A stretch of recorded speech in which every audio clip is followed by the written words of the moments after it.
Olá, eu sou Vitor Drummond, jornalista e correspondente internacional aqui em Londres. E está começando mais uma edição do boletim O que está pegando? Jornalismo informal, independente e com opinião para você que não tem tempo para acompanhar tudo o que acontece.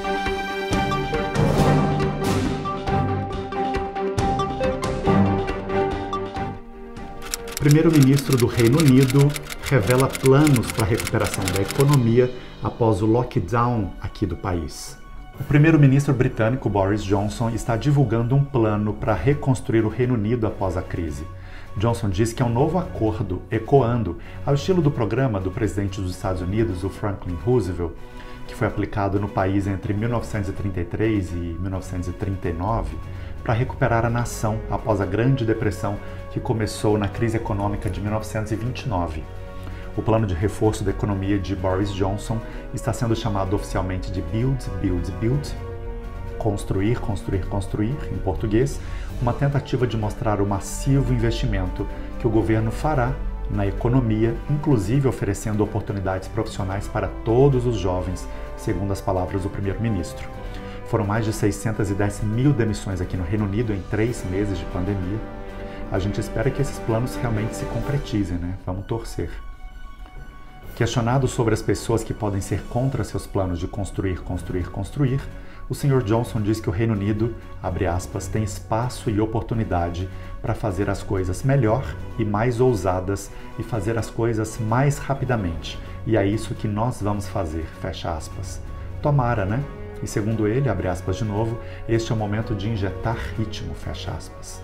Questionado novamente sobre mudanças tributárias, Boris Johnson ainda não revelará seus planos de governo, mas adiantou para a imprensa, abre aspas, você sabe onde estão meus instintos, para cortar impostos sempre que possível, fecha aspas.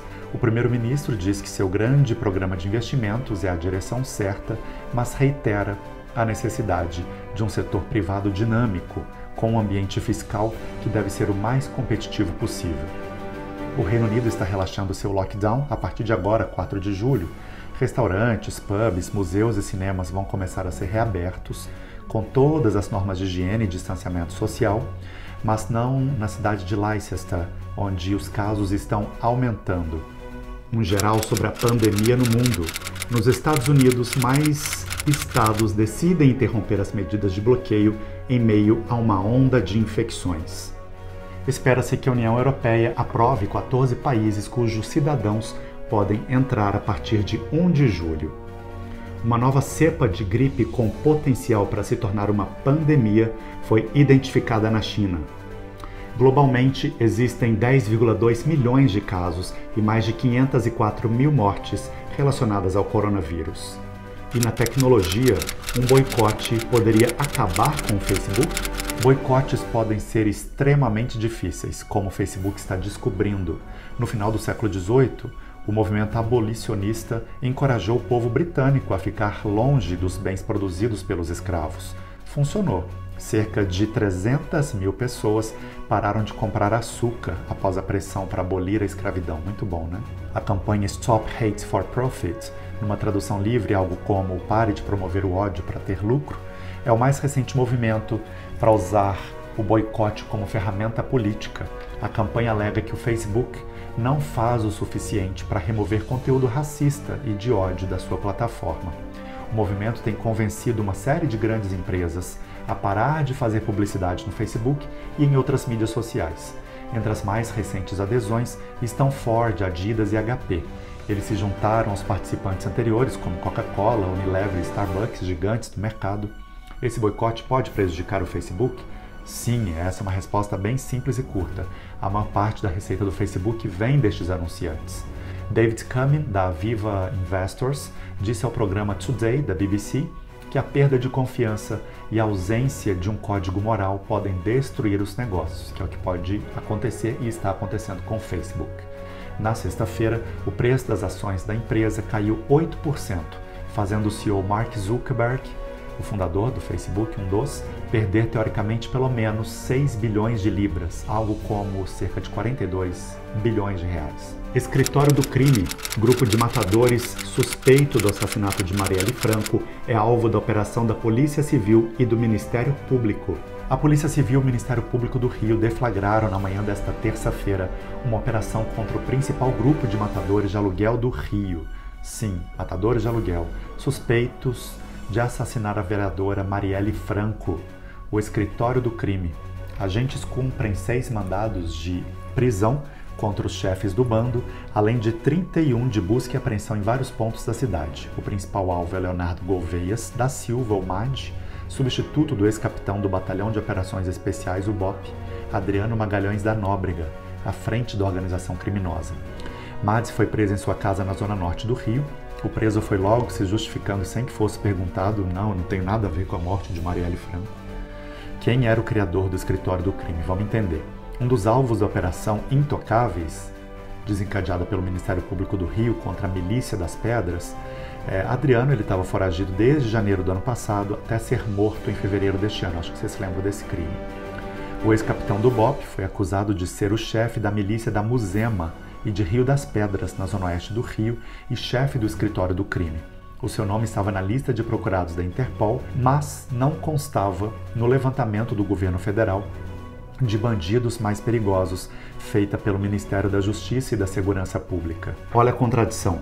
Para a Interpol, o cara era perigoso. Para o Ministério da Justiça, na época comandado por Moro, até então amiguinho de Jair Bolsonaro, esse Adriano miliciano não era perigoso. A ligação de Adriano com o subtenente aposentado da PM, o Fabrício Queiroz, ex-assessor do senador Flávio Bolsonaro, no esquema conhecido como rachadinha, também é investigada pelo Ministério Público do Rio de Janeiro. Já expliquei isso aqui, mas para entender melhor, pelo sistema, assessores devolvem parte dos salários que recebem do parlamentar, que recebiam do parlamentar Flávio Bolsonaro. Até novembro de 2018, quando Flávio ainda era deputado estadual, ele empregava em seu gabinete a mãe e a ex-mulher do ex-capitão do BOP, a Raimunda Veras Magalhães, e Daniele Mendonça da Costa da Nóbrega. Já falei que é sempre bom a gente dar nome dos bandidos, para eles serem mais fáceis de serem identificados onde eles estão escondidos, pela polícia local, pela população. Com a prisão de Queiroz, há 2 semanas veio à tona o encontro entre a mulher dele, Márcia de Oliveira Aguiar, que está foragida da justiça, a mãe de Adriano, olha isso, e Luiz Boto Maia, que foi advogado na área eleitoral de Flávio e que foi novamente nomeado do Flávio Bolsonaro para o caso da prisão de Queiroz. Confuso? Não, todo mundo pertence a essa milícia.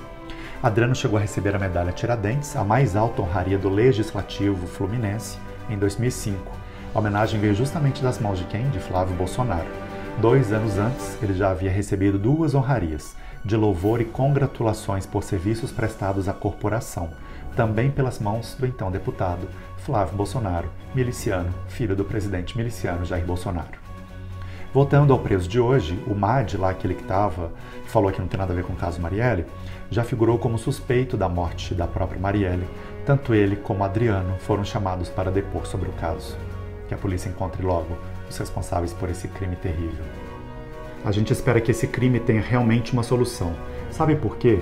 Porque vidas negras sempre importaram. Vidas de pessoas LGBTs como Marielle Franco sempre importaram.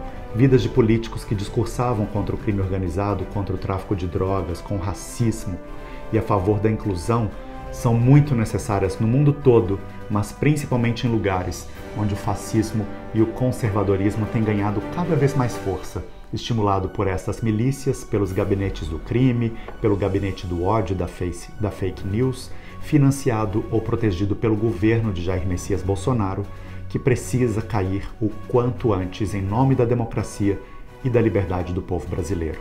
Eleições nos Estados Unidos. Ao priorizar base republicana, Trump perde espaço entre indecisos e põe em risco a sua reeleição. Foco da campanha em eleitores já consolidados, somado à atuação do presidente na Casa Branca, abrem caminho para avanço dos democratas em estados com disputas bem acirradas. O mundo precisa que isso aconteça. Uma potência como os Estados Unidos não pode ser governada por este fascista, racista e detrator da imprensa como Donald Trump. E que influencia outros fascistas milicianos pelo mundo, como o Bolsonaro, só influencia essas pessoas. Que falta se ajoelhar perante ele, bater continência como ele já bateu. Coitado, ele não passa de um bajulador e não recebe a menor atenção ou prioridades em acordos econômicos e comerciais com os Estados Unidos, que é a sua intenção. Na capa do estado de São Paulo, no Brasil, escolas voltarão com médico e estúdio de TV. Escolas públicas e particulares montam estratégias para receber alunos a partir de 8 de setembro. Só em setembro, ano perdido mesmo, né? Uma pena. Data prevista pelo governo de São Paulo para a volta gradual às aulas.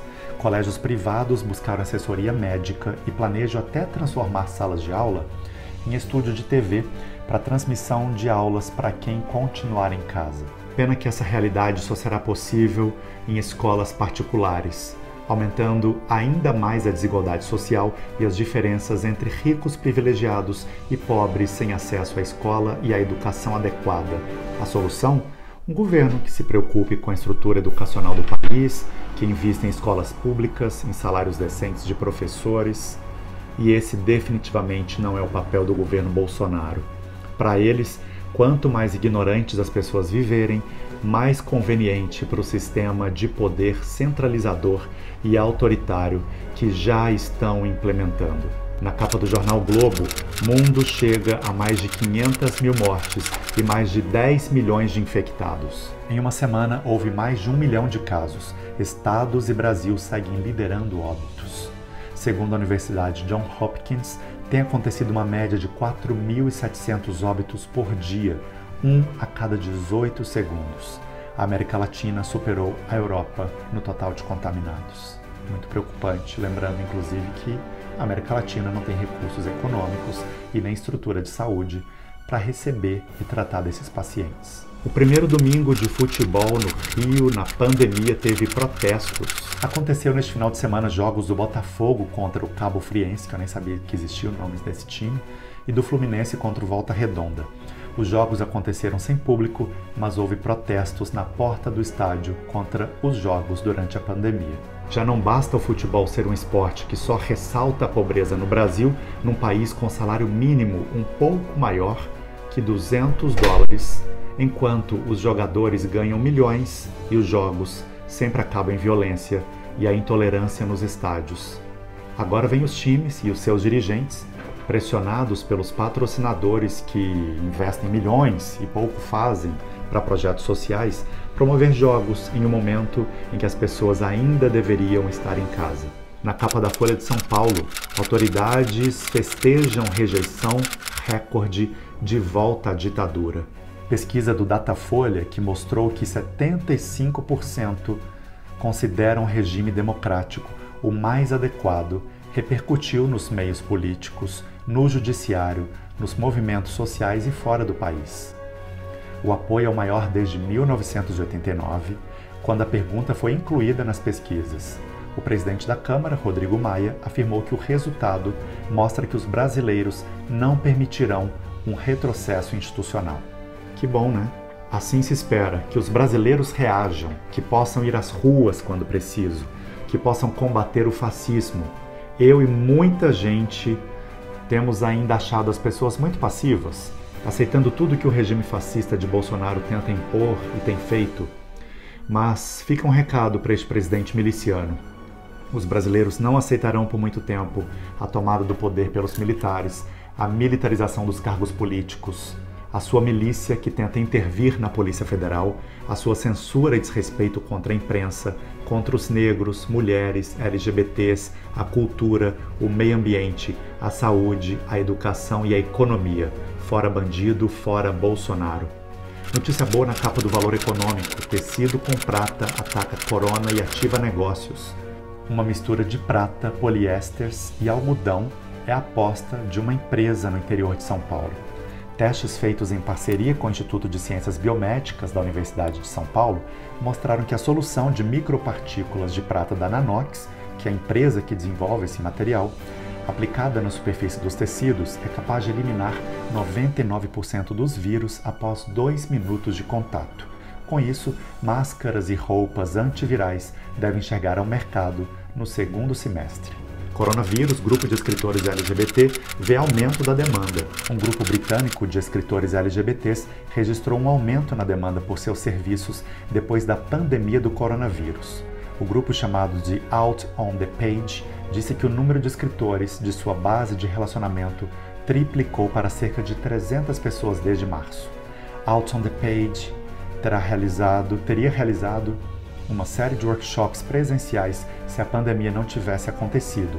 O organizador do grupo, Paul Bradley Kong, acredita que a demanda aumentou porque os escritores acham mais fácil participar online desse tipo de encontro. Que bom, pelo menos um lado positivo da pandemia, que a tecnologia sirva para unir artistas, escritores e intelectuais e que eles entendam que não há limites quando você produz conteúdos e propriedade intelectual. Tendências do mundo moderno. Conecte-se! O boletim que está pegando vai ficando por aqui. Obrigado por assistir. Se você gostou, compartilha com seus amigos, marca os seus amigos nos comentários, deixa seu like, me siga ou se inscreva nas minhas mídias sociais. Se cuide, sucesso, saúde, paz e bye!